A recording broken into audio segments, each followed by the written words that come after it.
Halo, selamat pagi anak-anak ibu. Jumpa lagi dalam pembelajaran hari ini, yaitu di tema 7 subtema 2 pembelajaran 4. Anak-anak ibu, sebelum kita mulai pembelajaran hari ini, marilah kita sama-sama berdoa menurut agama dan kepercayaan kita masing-masing. Berdoa dimulai. Berdoa selesai. Anak-anak ibu, mari kita buka buku halaman 112 dan 113. Proses pembentukan NKRI. Sebagai negara yang baru lahir, Indonesia belum memiliki undang-undang dasar. Undang-undang dasar berfungsi untuk mengatur segala aspek kehidupan berbangsa dan bernegara. Kepala negara dan kepala pemerintahan yang akan menjalankan pemerintahan serta kelengkapannya juga belum ada. Oleh karena itu, para pemimpin bangsa mengadakan rapat untuk membentuk struktur pemerintahan dengan memanfaatkan PPKI. PPKI melakukan ketiga kali sidang, yaitu pada tanggal 18, 19, dan 22 Agustus 1945. Tugas utama PPKI antara lain meresmikan pembukaan dan batang tubuh Undang-Undang Dasar 1945, melanjutkan hasil kerja BPU PKI, kemudian mempersiapkan segala sesuatu yang berhubungan dengan masalah ketatanegaraan bagi Indonesia.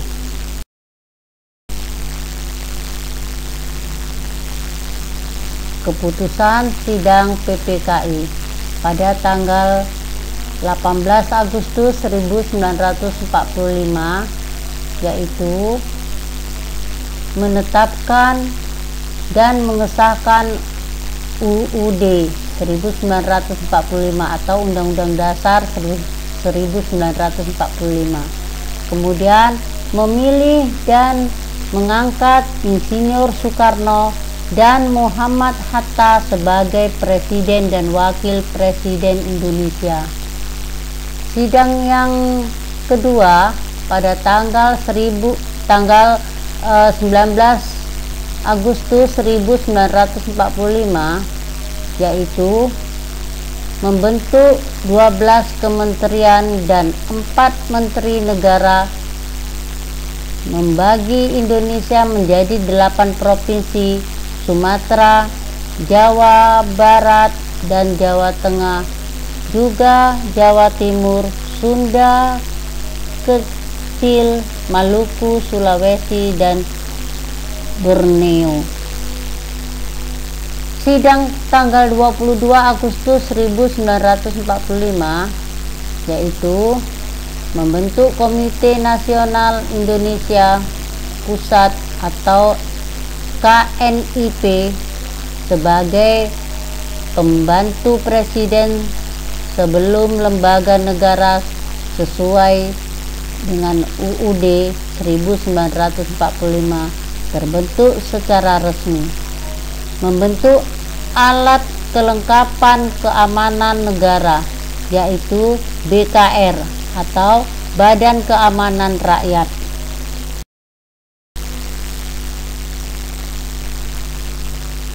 Anak-anak ibu, berbagai peristiwa dalam usaha pembentukan negara Kesatuan Republik Indonesia yang merdeka dan berdaulat telah menunjukkan arti pentingnya persatuan dan kesatuan.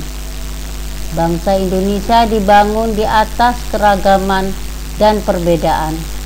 Keragaman tersebut terlihat jelas dalam unsur-unsurnya.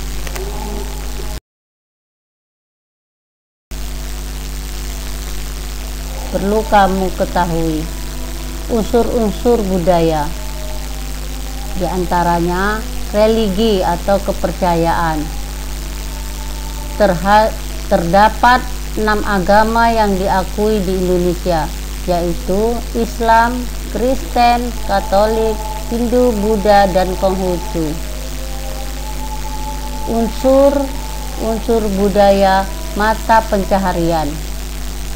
Keragaman alam di Indonesia menyebabkan mata pencarian masyarakatnya juga beragam. Unsur budaya, teknologi, dan peralatan.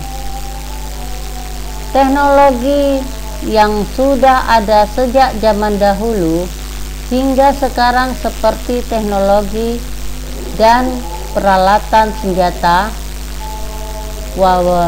wadah atau alat angkut, tempat berlindung atau rumah, alat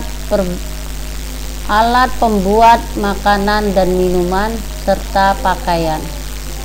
Unsur budaya, kesenian. Hampir semua suku bangsa Indonesia memiliki kesenian yang menjadi ciri khasnya. Kemudian unsur budaya pengetahuan. Masyarakat menggunakan ilmu pengetahuan sebagai suatu cara untuk mengatasi berbagai kesulitan hidup. Kemudian unsur budaya sistem kemasyarakatan. Sistem kemasyarakatan adalah pola hidup yang menjadi kebiasaan dan dianut serta telah menjadi kebiasaan suatu masyarakat. Yang terakhir, unsur budaya di bahasa. Setiap suku bangsa mempunyai alat komunikasi sendiri-sendiri. Bangsa kita memiliki bahasa Indonesia sebagai bahasa persatuan.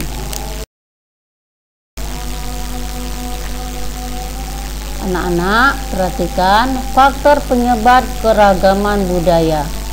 Di antaranya faktor biologis atau keturunan, ras, dan suku. Faktor geografis atau keadaan alam. Faktor historis atau sejarah masa lampau. Dan terakhir, faktor keterbukaan terhadap pihak luar. Nah, sekarang kita masuk pada pembelajaran kelima dan keenam. Tujuan pembelajaran: 1. Memahami makna lagu Maju Tak Gentar. Yang kedua, menggali informasi penting tentang perjuangan mempertahankan kemerdekaan. Yang ketiga, memahami bentuk perjuangan fisik dan diplomasi. Yang terakhir, memahami peristiwa pengakuan kedaulatan Indonesia oleh Belanda. Anak-anak ibu, bisa kamu buka pada halaman 126. Di situ perhatikan lagu nasional atau lagu wajib nasional yang berjudul Maju Tak Gentar, ciptaan C. Simanjuntak, dengan tempo 4/4 atau marsya.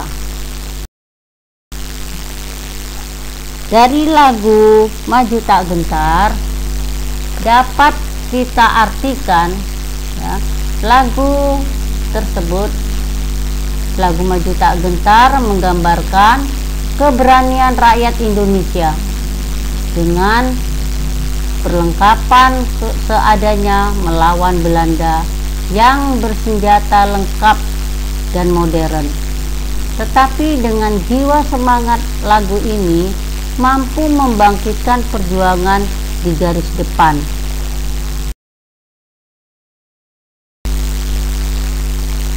Perjuangan rakyat dalam rangka mempertahankan kemerdekaan Indonesia dilakukan dengan dua cara, yakni perlawanan fisik dan diplomasi. Perlawanan fisik dilakukan dengan kontak senjata. Adapun perjuangan dengan diplomasi dilakukan melalui meja-meja perundingan.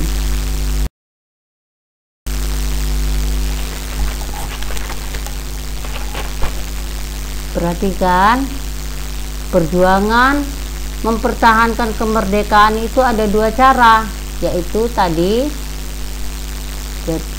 membentuk perjuangan fisik, ya, berbentuk perjuangan fisik dengan contoh pertempuran 10 November 1945 di Surabaya. Kemudian pertempuran Ambarawa terjadi pada tanggal 15 Desember 1945 di Ambarawa, yaitu Jawa Tengah. Bandung Lautan Api terjadi pada tanggal 23 Maret 1946. Medan Area terjadi pada tanggal 10 Desember 1945. Serangan umum 1 Maret 1949 di Yogyakarta.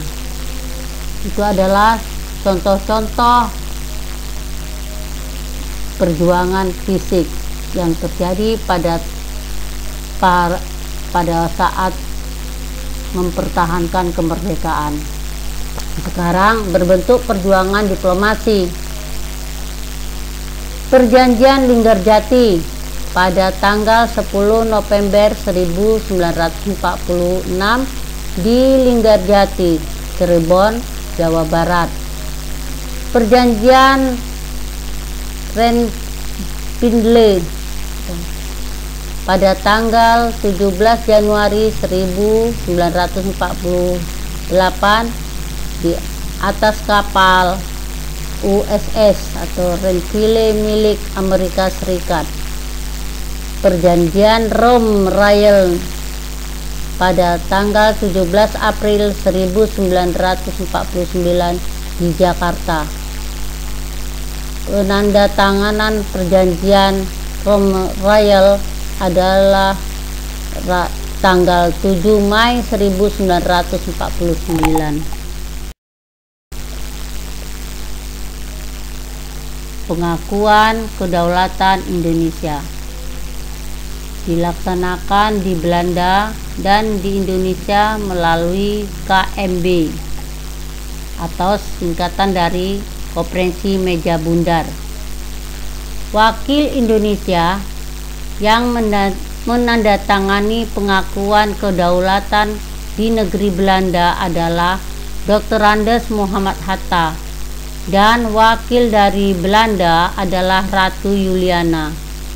Adapun proses penandatanganan di Indonesia, pihak Belanda diwakili oleh Loving dan wakil Indonesia adalah Sultan Hamengkubuwono ke-9. Anak-anak Ibu, dari penjelasan pada pembelajaran kita hari ini, Ibu harap kamu dapat memahami ringkasan-ringkasan dari buku tema kita. Cukup sekian pembelajaran hari ini. Lain hari kita sambung pada pembelajaran berikutnya. Terima kasih.